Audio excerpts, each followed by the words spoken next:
Et bonjour à tous, bienvenue pour le 5e tuto de cette série. On y est déjà au 5e sur la maison Vernus X. Après ça, il nous en restera plus que deux. Vous allez voir, c'est une faction qui est très particulière, beaucoup orientée au niveau des connaissances. Allez, on se regarde ça tout de suite. Et comme d'habitude, on va commencer avec les bonus de faction. Donc, comme vous pouvez le voir, il y a beaucoup de bonus extrêmement puissants des Vernus X, mais il y a surtout un malus auquel il va falloir qu'on parle, puisque c'est ce qui fait toute la particularité de cette faction. Au niveau des bonus, vous pouvez voir qu'on a les drones moissonneurs qui peuvent aller récolter sur les régions neutres et non contrôlées, donc c'est assez important. Ça veut dire que vous allez pouvoir faire un petit peu comme les Fremen, aller récolter des épices très loin alors que vous ne possédez même pas les zones. Donc vous pouvez avoir des débuts de partie assez monstrueux, vous n'avez même pas besoin d'aller récupérer votre zone d'épices juste à côté de vous. Donc c'est quand même assez fort. Également, il y a un petit bonus qui dit que toutes les factions en trêve avec les Vernus vont obtenir les effets des avancées non recherchées. Donc vous pouvez faire des échanges de connaissances, et c'est là où Vernus est très intéressant, c'est que c'est une faction qui va aimer être copain avec tous les autres pour aller plus vite toujours dans la partie. Également, tous les districts de la crypte S sont divisés, je vous montrerai ça dans la partie, mais en fait, le bâtiment principal de la base Vernus X possède des particularités très spéciales qui font que vous pouvez avoir des bonus de district très forts très tôt dans la partie. Et on parlera des nœuds neuronaux en plein dans la partie, puisque vous allez voir que c'est un petit peu compliqué à expliquer. On a également à 5K des bonus assez forts sur le dépôt de brevet. Pareil, je vous montrerai ça dans la partie, mais vous allez voir, c'est assez intéressant. On pourra également aller chercher des avancées technologiques sans même avoir fait celles qui étaient nécessaires avant, donc ça c'est quand même très fort. Et à 10K, on va pouvoir dissimuler une avancée découverte pour empêcher les adversaires d'aller la faire, c'est quand même très puissant. Et également, vous pouvez voir que chaque point de connaissance va augmenter notre production de ressources de 0,1%. Et comme avec Vernus X, en général, on va aller chercher le 50-60 de connaissances. Vous allez voir que c'est quand même assez intéressant parce qu'à la fin, ça fait un très gros boost de ressources. Au niveau des conseillers de la maison Vernus X, vous allez voir que c'est l'une des factions qui a les conseillers les plus polyvalents du jeu. Ils sont tous forts et ils sont tous utiles. C'est vraiment en fonction de la partie que vous avez envie de jouer. Je vais quand même vous les présenter un petit peu pour vous montrer les possibilités. On va commencer avec Bolig Avati qui permet lui de construire plusieurs bâtiments dans vos districts. Ce qui fait que vous allez pouvoir aller chercher beaucoup de bonus très tôt dans la partie. Je vais penser à l'administration pour avoir plus d'autorité, je vais penser au centre de recherche qui est très important. Bref, on va pouvoir aller chercher beaucoup de bonus de district très tôt dans la partie, ce qui est assez puissant. Également, tous les bâtiments supprimés de la crypte S sont remboursés intégralement. Ça, c'est très puissant, puisque à la seconde où vous n'avez plus besoin d'un bonus, hop, on l'enlève, on le remplace. Donc c'est quand même assez important. Et également, vous pouvez voir qu'on gagne des connaissances supplémentaires avec les districts. Donc c'est quelqu'un de très important si vous voulez faire une partie un peu reclus chez vous et faire des modifications dans votre base principale, c'est très puissant. On va avoir Bronzovernus qui lui est un conseiller qui va nous permettre de jouer un peu l'expansion puisque tous les villages qui sont collés à nos derniers villages en fait vont avoir moins 20% d'autorité pour les annexer. Et en plus de ça, vous avez une base aérienne gratuite sur l'endroit le plus éloigné de votre base. C'est toujours intéressant sur une partie où il y a beaucoup de personnes qui jouent passivement, et ben vous pouvez vous étendre en fait très rapidement. Ça peut être intéressant, pourquoi pas. On a Kamar Pilru, conseiller très efficace contre la guerre. De manière générale, il augmente votre influence à chaque point de connaissance. Donc ça c'est quand même assez important. Si vous voulez aller chercher une victoire Landstrad, c'est super. Et surtout, vous allez gagner 200 d'influence lorsque vous entrez en conflit avec une autre faction. Si quelqu'un vous trahit, si quelqu'un vous tape dessus, si quoi que ce soit qui se passe, vous gagnez de l'influence et en plus de ça, regardez, vous gagnez de la réputation Landstrad. C'est un conseiller extrêmement fort pour aller chercher du Landstrad et donc un peu rester chez soi et tanker un peu toute la planète. Donc si vous avez des gens qui jouent un peu trop agressifs, c'est un très bon conseiller.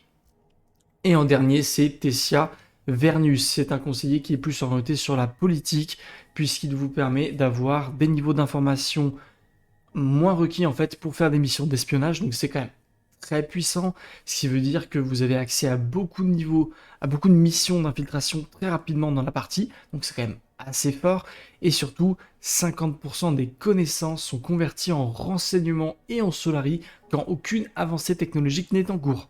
Ça veut dire que si vous arrêtez de faire des recherches de connaissances à un certain moment de la partie, puisque va y avoir un moment en Vernus où vous allez avoir trop de connaissances et limite ça n'est plus utile d'aller chercher des boosts, et bah vous allez pouvoir les transférer en renseignement et en Solari.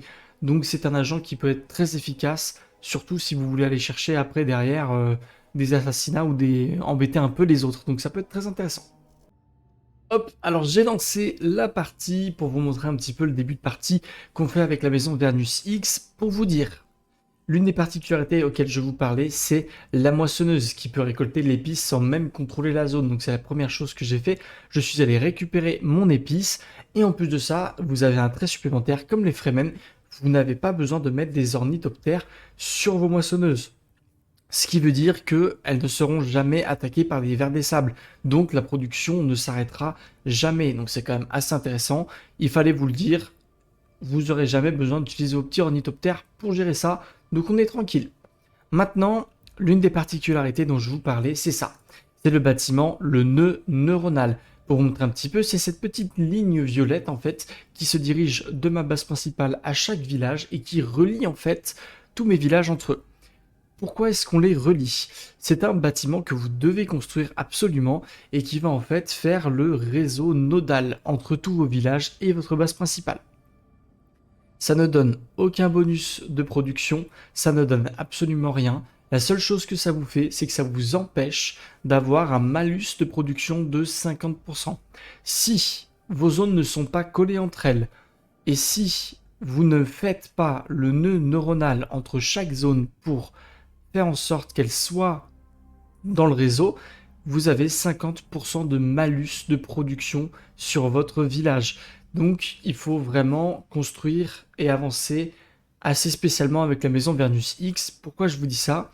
Puisque vous ne pouvez pas connecter un village qui est collé par deux zones de la maison Vernus X.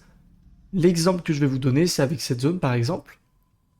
Si je voulais prendre cette zone, la récupérer pour moi, je ne pourrais pas construire un nœud, je ne pourrais pas en fait la connecter à mes autres villages pour la simple et bonne raison parce que je contrôle une région ici et la deuxième ici avec ma base principale, donc le jeu considère que il y a deux régions sous votre contrôle juste à côté, donc vous n'avez pas le droit de construire le nœud neuronal. C'est important à comprendre puisque du coup, vous allez devoir faire des avancées sur la carte complètement différemment des autres factions. Vous voyez, vu l'emplacement de la carte, je vais être obligé d'aller de manière un peu spéciale. Je vais très sans doute aller récupérer la chaîne du croissant, derrière peut-être m'avancer sur le bassin miroir, donc je vais vraiment descendre un peu bizarrement. Et pareil du côté gauche, si j'ai envie de m'étendre du côté gauche, je vais devoir prendre certains endroits en faisant un peu attention à comment je le fais, parce qu'il ne faut surtout pas que je colle deux zones entre elles. Donc c'est quand même assez complexe à gérer, mais vous allez voir qu'on a également des petits bonus pour s'aider à faire ça. Je vous fais un petit aparté sur les connaissances, puisque la maison Vernus X est une faction très spéciale. Très souvent dans toutes les factions, on commence tout de suite par faire les avancées économiques, un peu de militaire, mais en général on ne fait pas forcément tout le reste. Vernus X est une faction très particulière, vous vous en doutez. Ici, on commence par faire ce qu'on appelle l'échange technologique, qui va vous donner des réputations Landstrad à l'ouverture du conseil par trêve active avec tous les autres joueurs. Et également, vous avez des connaissances supplémentaires par trêve. Je vous en parlais avant de lancer la partie, c'est très important d'essayer d'être ami avec les gens. Donc très tôt dans la partie, avec Vernus X, vous allez envoyer des demandes de trêve à tous vos copains en disant « Venez, on est copains et on s'échange des ressources. » S'ils sont intelligents, ils vont vous bloquer parce qu'ils n'ont pas envie de trop vous donner de ressources en début de partie, mais si vous proposez des petits bonus sympas, ça peut passer. Également, la pensée séquentielle, et ça, je vais vous demander de bien comprendre, de bien réfléchir. Le réseau nodal peut se connecter à des nœuds neuronaux à travers un désert profond. Maintenant que vous n'avez rien compris, on va le faire en regardant la carte. Cette technologie, elle va nous permettre de connecter nos villages à travers un désert profond. Comme je vous disais, si on a envie d'avancer sur la carte, il faut qu'on avance assez spécialement. Mais ici, j'ai la chance d'avoir un désert profond en plein milieu de ma map, donc je vais l'utiliser. Vous voyez que je suis allé récupérer cette fameuse zone de place crête. Pourquoi est-ce que j'ai skip une zone? Puisque si je récupérais cette zone, elle est collée à deux bases, donc j'aurais eu un malus de production. J'ai donc fait le choix d'aller sauter un village pour directement aller récupérer ma zone de place crête. Je vais le récupérer, et en fait, comme j'ai mon désert profond qui est connecté à l'un de mes villages qui est tout seul, je vais pouvoir, tac, me le connecter et le connecter à ma zone de place crête. Et après, je pourrai continuer à connecter des villes, par exemple en allant chercher le nid de verre, et je vais pouvoir continuer à avancer sur la carte tranquillement. Donc ça peut être très très utile. Servez-vous des déserts profonds, c'est extrêmement fort. En plus, ce n'est pas le seul bonus que vous avez, puisque chaque nœud le plus long que vous possédez va vous donner des bonus d'autorité et des bonus de connaissance. C'est très important. Donc quand vous commencez une partie avec la maison Vernus X, vous devez toujours commencer par les échanges technologiques, les pensées séquentielles, l'information hérétique également qui est très important pour avoir des agents supplémentaires et surtout vous aurez la possibilité d'acheter des agents qui sont des robots en fait, mais du coup avoir des bonus très importants. Et après ces trois recherches qui sont quand même très importantes, on verra ce qu'on fait, mais normalement on va chercher l'économie pour faire beaucoup d'épices. Allez, j'avance un petit peu la partie, je vous montre tout ça. Alors j'avance un petit peu ma partie et vous allez voir qu'on est vraiment pas mal, on a eu un très bon start finalement. On n'a pas forcément eu la meilleure carte, on n'a pas eu beaucoup de régions spéciales, on n'a pas eu énormément de ressources non plus à notre disposition, mais on a su utiliser notre faction. Voilà, vous avez vu, j'ai pas eu de place crête très tôt dans la partie, mais du coup, je suis allé le chercher avec mon petit réseau à travers le désert profond, donc ça on l'a très bien géré. Je suis allé chercher mes cellules de carburant qui sont extrêmement importantes pour Vernus X, je vous explique après pourquoi. On est allé chercher notre petit réseau spécial, et là je suis en train d'aller sur le côté, puisqu'en fait vous voyez j'ai récupéré du coup une zone d'épices supplémentaire grâce à ça, puisque pour pouvoir exploiter l'épice, il faut quand même que vous ayez une région collée.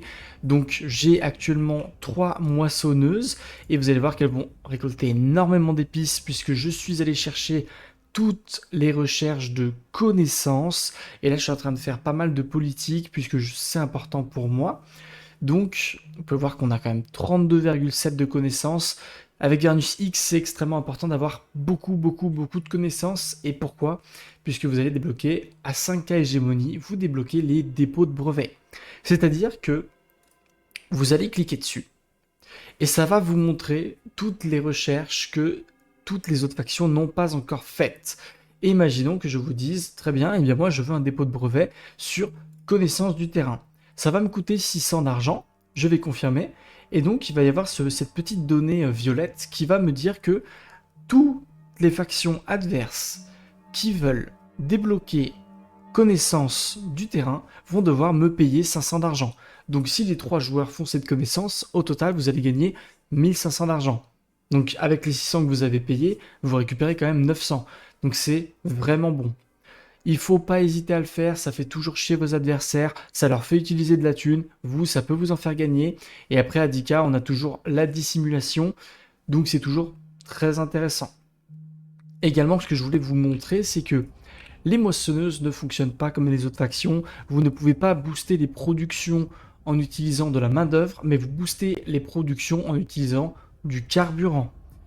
La faction X utilise énormément de carburant, comme vous pouvez le voir sur ces drones moissonneuses, mais également sur ces unités militaires. Je vais vous montrer ça tout de suite, puisque si vous faites des mecs de combat, les unités un peu tanky de la faction, ça vous coûte 4 de cellules de carburant. Les drones Raigun vous coûtent 4 de cellules de carburant. Les drones à résonance vous en coûtent 5. Et après, on a les ingénieurs de combat et les soldats suboïdes qui coûtent uniquement de la main-d'œuvre et un peu d'argent. Donc, il faut quand même faire très attention avec les cellules de carburant quand vous jouez Vernus X. C'est l'une des ressources les plus importantes. C'est pour ça que les zones de carburant, il vous les faut. Donc là, vous voyez, je vais très sans doute aller chercher la zone de carburant juste ici au bout d'un moment. Celle-ci, elle est un petit peu loin. je risque de pas trop la prendre, mais il faut aller chercher ça et surtout les avancées militaires. L'efficacité énergétique est extrêmement importante. Prérequis en cellules à carburant pour les unités mécaniques -1, cellules à carburant plus 30%. C'est quasiment obligatoire sur Vernus X. C'est très très important, sinon vous vous mettez trop en retard et militairement parlant, ça va être très très compliqué. Donc voilà, on peut voir après on a énormément d'argent de côté. Je suis en train d'avancer ici sur le côté gauche pour aller récupérer ma 4e zone d'épices pour pouvoir produire un maximum d'épices, c'est très très bien économiquement parlant. Et je voulais vous montrer sur les bâtiments principaux de la base pour vous expliquer un petit peu comment fonctionne la base principale de Vernus X. Vous pouvez voir que comparé aux autres factions, elle a 3 colonnes de 3 bâtiments. Et la particularité, c'est que pour compléter un district, je n'ai pas besoin de terminer une ligne complète. Je m'explique. Vous pouvez voir que j'ai construit un bâtiment de type économique, un bâtiment de type politique, et là je suis en train de construire un bâtiment de type militaire. Une fois que j'aurai un seul bâtiment construit, à la seconde, en fait, vous terminez un bâtiment, là, le bâtiment principal de Vernus X considère que vous avez terminé une ligne. C'est-à-dire que là, en ayant construit un seul bâtiment économique, j'ai déjà le premier bonus de district. Si j'avais construit un deuxième bâtiment économique, j'aurais eu le deuxième bonus de district. Et un troisième, j'aurais eu le troisième. Vous voyez que sur la même ligne, j'ai fait des bâtiments complètement différents, mais ça m'a quand même donné les bonus de district de chaque bâtiment que j'ai construit.